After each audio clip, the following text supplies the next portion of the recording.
Hello everyone. In this lecture we will start with the topic named CSMA, CA and network layer. In the earlier class we have discussed about CSMA, CD. That CD was collision detection. We have already detected our collision. Now we want our collision to be avoided. So that means CSMA, CA is carrier sense multiple access with collision avoidance. This is a protocol for carrier transmission that actually operates in MAC layer, that is media access control. So this CSMA is a basic method to control the communication of multiple participants on a shared and decentralized transmission medium. So in this we can have multiple participants, and because of these multiple participants actually our collision was happening. So we are trying to decentralize our transmission media so that our collisions should be minimized. So this is actually a wireless network. So if I'm dividing that CSMA CA into specific terminologies, how I can do that? CS means carrier sense. That means this is the initial idea where participants can send their data to the network if transmission media is free.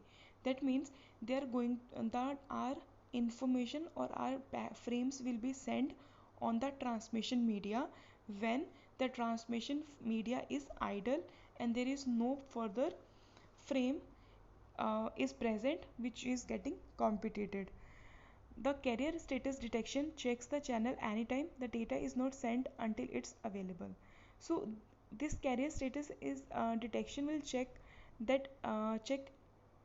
channel at any time, and if the data has been successfully sent or not, or if the data is available or not, that that will be sensed by the carrier sense. Then we have multiple access. In multiple access, as the name suggests, multiple, that means several stations can be present which are actually responsible for sharing the data on the transmission medium. It is crucial for functioning communication that all of them adhere to a binding protocol. That means there should be a protocol uh, that that both all the stations should be agreed upon. Collision avoidance, a complex schedule tries to ensure that two or more participants do not start a transmission at the same time to avoid collision. In this, we are actually trying to avoid our collisions. We are not saying that we are removing the collision. We are trying to remove that situation in which collision can actually happens. So this avoidance means we are simply trying to avoid that collision which were happening when multiple stations were trying to send our data at the same instant of time. If overlapping does occur, this will be detected and the transmission will be tried again.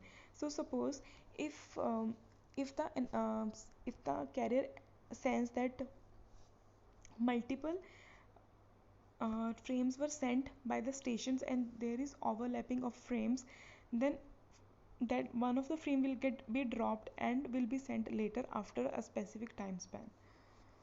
So what is the algorithm of CSMA-CA? In this algorithm we have simply divided the whole algorithm in 6 steps. In the first step, when a frame is ready, the transmission station checks whether the channel is idle or busy. That means when station is ready to send some frame on the transmission media, firstly it is going to check that if the transmission media is idle. If it is idle, then only then that data will be sent on the transmission media. If the channel is busy, then the station is going to wait for the channel to become idle. If the channel is idle, the station waits for an interframe gap amount of time and then sends a frame. That means uh, if a station is idle but there is some that frame gap should be given, so that if the competition of some further frame happened earlier, so the frame time will actually helps to avoid the collision. So the station will wait for this interframe gap. that the gap of two frames that machine wants to be there in their system. After sending the frame, it sets a timer. That means when the frame was sent, then a timer will be set, and that timer will actually responsible to tell us that the if the acknowledgement has received or not, and if successfully the frame has been sent to the receiver or not. If it receives the acknowledgement before expiry of time, it marks a successful transmission. That means if channel has sent the acknowledgement to the station which were acting as the sender, then sender sender will mark the frame as a successful transmission. If the timer gets end and station does not receive the acknowledgement, then station will consider it as the collided frame and will wait for a back of time and then restart its algorithm and will try to send the frame again by following all these steps. In layman language, what I am trying to say is that CSMA CA में हम collision avoidance करते हैं. Collision avoidance किस तरह से होती है? जैसे एक फ्रेम रेडी होता है, ठीक है, तो स्टेशन क्या करेगा, उसका एक फ्रेम रेडी है जो उसने चैनल को सेंड करना है. सबसे पहले वो चेक करेगा कि जो उसका ट्रांसमिशन मीडिया है वो आइडल है या नहीं है. अगर तो वो आइडल नहीं है तो वो वेट करेगा ताकि जो अलग कोई और स्टेशन उस पर जिसने फ्रेम सेंड किया होता वो अपना काम ख़त्म कर ले और ट्रांसमिशन मीडिया को आइडल कर दे, मतलब फ्री कर दे, ठीक है. और अगर सपोज़ वो फ्री है तो वो क्या चेक करेगा कि फ्रेम गैप के लिए, इंटर फ्रेम गैप के लिए वेट करेगा. इंटर फ्रेम गैप के लिए क्या मतलब है कि सपोज़ मेरा एक फ्रेम वन जो है वो एक स्टेशन ने उस पर कॉम्पिटिशन कर लिया था, ठीक है, बट कोई भी स्टेशन जो है नेक्स्ट स्टेशन फिर से अपना फ्रेम नहीं सेंड कर सकता जब तक फ्रेम वन और फ्रेम टू जो अभी सेंड करने हैं उसके बीच में एक हम टाइम सोच लेते हैं कि इतने टाइम का गैप रहना चाहिए दो फ्रेम्स के बीच में ताकि कोलिजन को अवॉइड किया जा सके, ठीक है. क्योंकि कुछ एग्जांपल्स में हमने अर्लियर प्रॉब्लम्स में क्या देखा था कि अभी एक फ्रेम का सिर्फ एंड सेक्शन चल रहा था, सारी कंपटीशन होगी, बस लास्ट बिट का चल रहा था और उसी टाइम पे एक नया फ्रेम एनकाउंटर हो जाता है और उस नए फ्रेम के एनकाउंटर्स की वजह से भी कोलिजन हो जाता है और जो प्रीवियस फ्रेम ने इतनी ज़्यादा कंपटीशन और टास्क करा था वो सब फेल हो जाता है. So this is why we needed inter frame gap, ठीक है. आफ्टर इंटर फ्रेम गैप होने के बाद फ्रेम जो है सेंड किया जाता है और सेंटर के पास जो हमारा स्टेशन होता है उसमें एक टाइमर होता है. उस टाइमर ख़त्म होने से पहले अगर चैनल उसको एक्नॉलेजमेंट सेंड कर देता है तो वो क्या मार्क करता है, उसको सक्सेसफुल फ्रेम सेंडिंग बोल देता है. If it is failed, that means if it does not receive the acknowledgement, then it is going to mark it as the failed frame transmission और फिर उसको फिर से ट्राई करेगा after some specific time span कि वो उस frame को दोबारा से सेंड करे और मतलब उसी एल्गोरिदम को ये दोबारा से फिर से स्टार्ट कर देगा. So what are the main difference between CSMA CD and CSMA CA? CSMA CD is effective after the collision. That means collision हो गया उसके बाद हम डिटेक्ट कर रहे हैं कि कहाँ पे कोलिजन हुआ, किस फ्रेम में कोलिजन हुआ ताकि हम उस फ्रेम को दोबारा से रीट्रांसमिशन कर पाए. But CSMA CA is effective before a collision because we are actually trying to avoid our collision here. CSMA CD is used in wired networks. That means where there is a peer-to-peer connection between station and the sender, only then CSMA CD is feasible. Whereas CSMA CA is used in wireless networks, that means there is no specific peer-to-peer physical connection. CSMA CD only reduces the recovery time. Detect होने के बाद हम सिर्फ इसमें recovery time को ही हम जो है रिड्यूस कर सकते हैं. बट CSMA CA जो है हमारी पॉसिबिलिटी ऑफ कोलिजन को क्या कर देता है, मिनिमाइज कर देता है ताकि जब हमारी कोलिजन ही मिनिमाइज होगी तो हमारा जो परफॉर्मेंस है वो ऑटोमेटिकली अच्छी रहेगी. CSMA CD resend the data frame whenever a conflict occurs. That means whenever a conflict occurs and whenever there is a collision between the frames, only then CSMA CD is going to resend the frame. Whereas in the case of CSMA CA, firstly only then we are going to send the data. when the frame is or when the transmission media is idle. So CSMA CD is used in 802.3 standard, whereas CSMA CA is used in 802.11 standard. Now we are going to pursue towards our next unit of network layer. So network layer is more focused to control the operations of data transmission between sender and receiver, all the routing or switching technologies, or how the packet is going to forward, or how it can be sequenced, error handling. All these are the operations are operated by the network layer. So what are the main functions of network layer? The first function is addressing. That means there should be a proper address of address of the source and the destination. That means for sender and the receiver, because without even knowing the address, we are not able to send the data.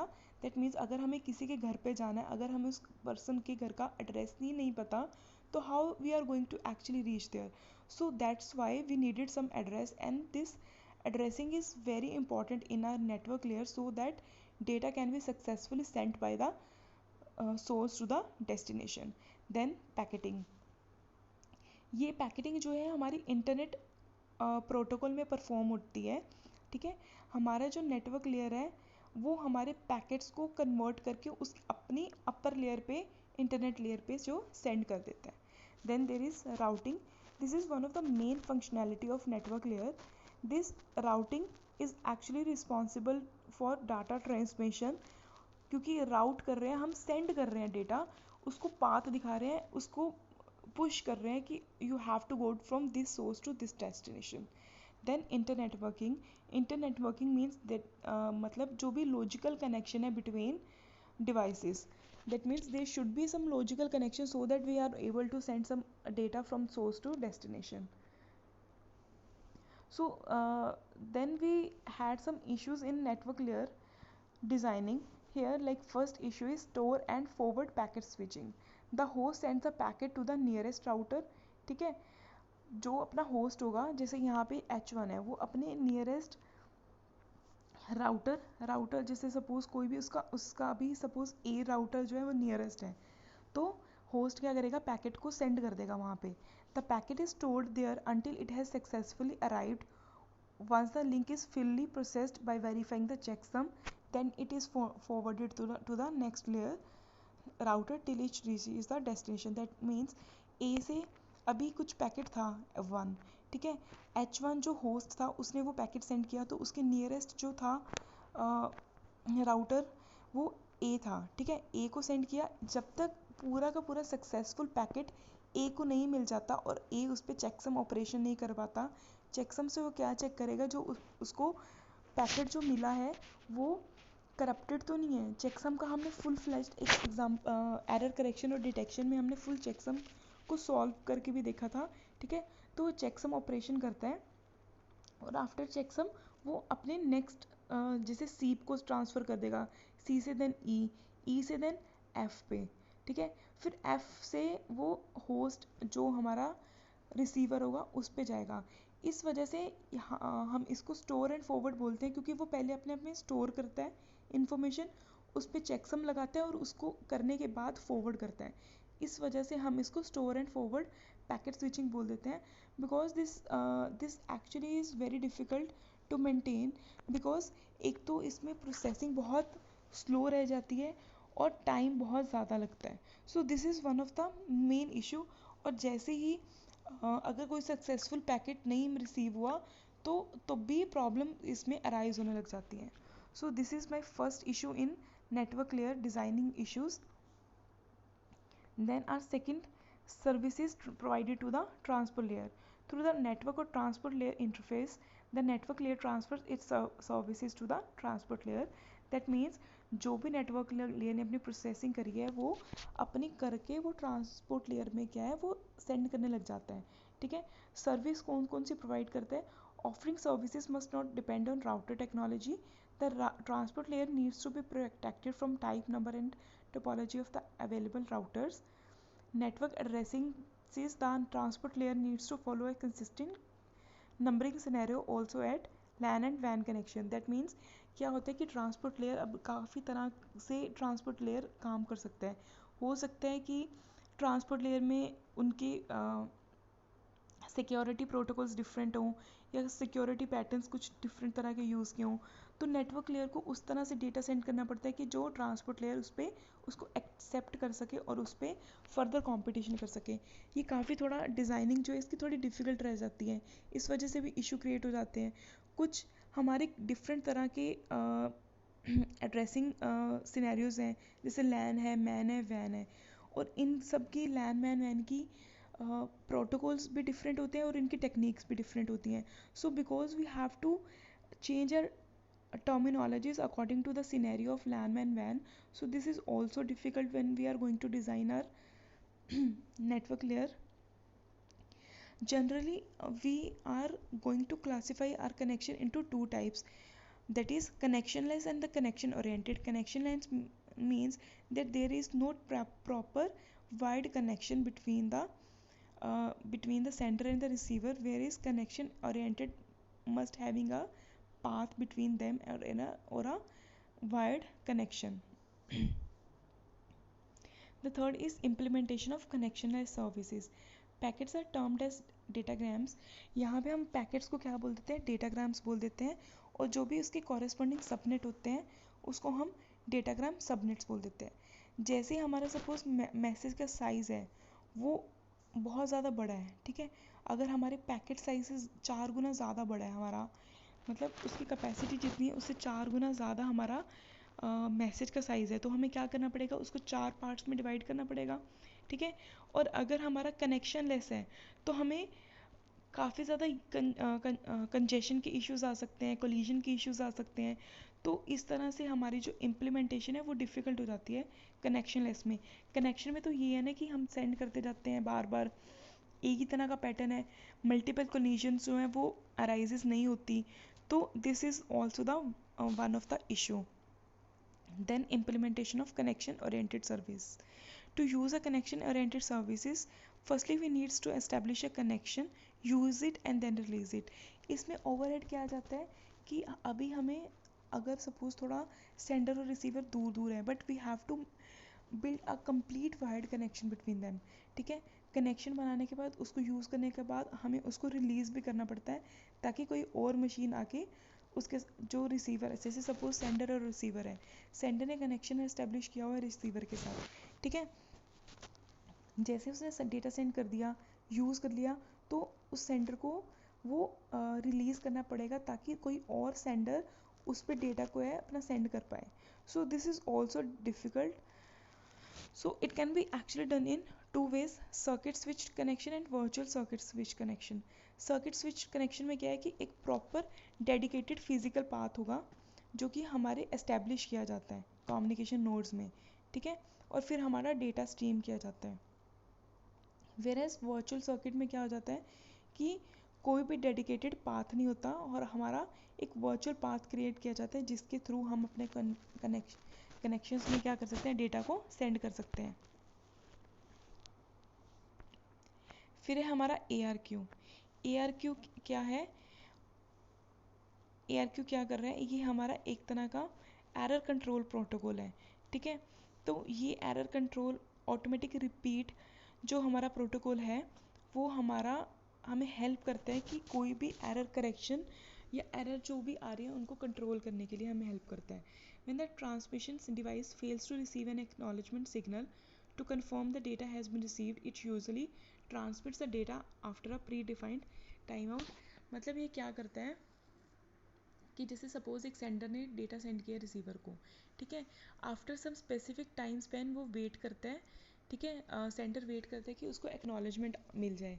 अगर उसको acknowledgement जो है वो receive नहीं होती, उसका timer जो होता है वो एंड हो जाता है, तो उस टाइमर के एंड होने के बाद वो क्या चेक करता है कि वो फिर से रीट्रांसमिट सेंड कर देते हैं. तो इसके लिए हमारा जो ARQ है वो रिस्पॉन्सिबल होता है, ठीक है. तो ये हमारी रिपीट रिक्वेस्ट होती है वो ऑटोमेटिक बेसिस पे होती है, इसीलिए ARQ को हम ऑटोमेटिक रिपीट रिक्वेस्ट बोल देते हैं, ठीक है. और दूसरा क्या है कि जैसे अगर इन बिटवीन हमारा एरर कोई एनकाउंटर हुआ है या कोई भी इशू हुआ है तो उस टाइम पे हमारा ARQ हेल्प करता है। इसके 3 तरह के प्रोटोकॉल्स थे, स्टॉप एंड वेट ARQ, वो भी हमने डीपनेस में पढ़ा है। स्टॉप एंड वेट ARQ हमारा हम नॉइसी चैनल्स में यूज़ करते हैं। यहाँ पे सेंडर क्या करता है, एक कॉपी को अपने में जो फ्रेम सेंड किया उसकी एक कॉपी अपने आप में मेंटेन करके रखता है। ठीक है, जैसे उसने सेंड किया डेटा, ठीक है, रिसीवर ने रिसीव किया, उसके बाद वो रिसीवर उसको एक्नॉलेजमेंट को सेंड कर देता है। अगर उसको एक्नॉलेजमेंट नहीं मिलती तो वो तो अगर उसको एक्नॉलेजमेंट नहीं मिलती और उसका टाइमर जो है ख़त्म हो जाता है, तो वो क्या समझता है कि वो फ्रेम कभी सेंड ही नहीं हुआ, तो वो दोबारा से फ्रेम को ट्रांसमिट कर देता है। और जैसे ही उसको पॉजिटिव एक्नॉलेजमेंट मिलती है, दैट मीन्स उसको एक्नॉलेजमेंट मिल गई कि सेंडर ने जो डेटा सेंड किया था, receiver has successfully received it, then sender is going to send its next data packet. So this is stop and wait ARQ। Go back and ARQ means कि यहाँ पे हमने बात करी थी जब स्लाइडिंग विंडो की, तो हमने बात करी थी कि सेंडर के पास सेंडर का विंडो साइज़ n होगा और रिसीवर का विंडो साइज़ 1 होगा। तो sender n numbers of packet can send at the same time stamp, so but receiver is going to receive only one specific frame, and that to be in proper sequence order. And whenever a frame get distorted or get corrupted in between the transmission media and the sequence number, what uh, receiver was actually trying to get, if he does not obtain that, then he is simply going to discard all the packets after that sequence number. So this is then in this scenario, receiver is not going to send the negative acknowledgement to the sender. क्या है कि timer जब and हो जाएगा, तो जहाँ से acknowledgement उसको रिसीव नहीं हुई सेंडर को, उसके बाद के जितने भी फ्रेम्स होते हैं दोबारा से रीट्रांसमिशन हो जाती है। That's why we were saying this as go back and ARQ। Then we deeply talked about selective repeat ARQ। इसमें हमने बताया था कि sender and receiver must be having the same n size window. So here receiver can send the negative acknowledgement to the sender, and the receiver has some sorting algorithms present in its structure. So this is not going to simply discard the packet. What go back and ARQ was doing, he is simply going to place that packet in its frame network, और जैसे ही उसको जो frame lost हुआ था, whenever he gets that frame, he is going to do that sorting algorithm and will align that data frames in a particular sequential format. Then congestion. So congestion कब occur होती है हमारे network layer में, जब हमारा जो network traffic है वो बहुत ज़्यादा हैवी है, कि जितनी उसकी कैपेसिटी थी, that how much he can actually handle, but उससे ज़्यादा ट्रैफिक आ जाता है, then this is going to arise the congestion. That means suppose कि हमारे ट्रैफिक सिग्नल्स होते हैं, ठीक है, तो अगर हमारे सपोज ट्रैफिक सिग्नल्स ना हो, ठीक है, तो क्या होगा कि बहुत सारे व्हीकल्स आपस में कलाइड करने का डर रहता है कि someone is going to come in any direction, तो this is actually going to create some congestion, और this is actually going to create some overhead on the roads, or accident can happens. So this is the congestion. And in the terminology of computer network, this congestions mean when there is heavy network traffic present in the system, and our system is not able to perform, and is not able to perform or do some specific actions to control that traffic. So what are the effects of congestion? As delay increases, performance decreases. मतलब जैसे जैसे हमारा delay बढ़ता जा रहा है, कि जो जैसे सपोज हमने डेटा सेंड किया, ठीक है, और डेटा बार बार सेंड कर रहे हैं, डेटा सेंड नहीं हो रहा, so this is going to actually increase our delay. That means if delay increases, our performance decreases, and if delay increases, retransmission occurs, making situation worse. ठीक है, तो मतलब अभी नेटवर्क में हमारा एक पैकेट पड़ा था, ठीक है, एक टाइमर एंड हो गया, अभी तक वो कंजेशन में था क्योंकि काफ़ी ज़्यादा ट्रैफिक था, इसलिए जो रिसीवर उस पर काम नहीं कर पाया, ठीक है, उसको ऑपरेट नहीं कर पाया, इतने में सेंडर ने फिर से उसको रीट्रांसमिट कर दिया। ऐसे अगर हमारे पास बहुत सारे मल्टीपल सेंडर्स हैं, then this is actually going to create a worst situation. So in this situation congestion will be bombarded, and in some scenarios our network can also get collapsed. So congestion in a network may occur if the load on the network, the number of packets sent to the packet is greater than the capacity of the network. That means कि कब हम बोलेंगे कि congestion अकर हो रहा है, कि जैसे सपोज जितनी नेटवर्क की कैपेसिटी है हम उसकी कैपेसिटी से ज़्यादा ट्रांसमिशन ऑफ फ्रेम्स कर रहे हैं, तो this is actually going to create the congestion. Congestion control refers to the mechanism. So to control that congestion we have some congestion control techniques, and these congestion control techniques are the mechanisms which are actually helpful in controlling the congestion and to keep our load minimized. So congestion control refers to the techniques and mechanism that can either prevent congestion before it happens or remove congestion after it has happened. So it can be it can occur, congestion control can be done even when the congestion has occurred or if it is going to occur in the future. So it can be done in both the scenarios. Generally हम क्या करते हैं, अपने congestion control को दो broad categories में क्या है डिफाइन कर देते हैं, ठीक है. So this is open loop and close loop. Open loop में हमारी आगे फर्दर होती हैं retransmission policies, window policies, acknowledgement policies, discarding policies and admission policies. whereas in the case of closed loop we have back pressure, choke packet, implicit signaling and explicit signaling. So these close signal जो है हमारा वो actual congestion control actual में mechanism है जो भी हमारे network में जितनी भी कंजेशंस आ रही थी उसको मिनिमाइज़ करने के लिए रिस्पॉन्सिबल है, ठीक है. तो कंजेशन कंट्रोल बहुत ज़्यादा इम्पॉर्टेंट है हमारे कंप्यूटर नेटवर्क्स में, बिकॉज हमारी जो कंजेशंस हैं वो there more likely to get happen in our systems. So we always wanted our system to perform in an efficient ways. So in retransmission policies the packets are कि हम किस तरह से अपने जो पैकेट्स को है वो सेंड करेंगे ताकि हमारे जो नेटवर्क में है वो कंजेशन जो है वो मिनिमाइज रहे. सो this is retransmission policies. So these are some policies which were present in are system ताकि हमारा जितना भी हमारा कंजेशन इस तरह से काम हो कि हमारी कोई भी कंजेशन अक्कर ना हो. जैसे रीट्रांसमिशन जो होती है वो कुछ केसेस में अनअवॉइडेबल होती है, ठीक है. कि जैसे suppose if sender is feeling like our data is corrupted और आर डेटा इज़ लॉस्ट, ठीक है, तो पैकेट्स रीट्रांसमिट होंगे ही होंगे. तो this is actually going to create the congestion, ठीक है.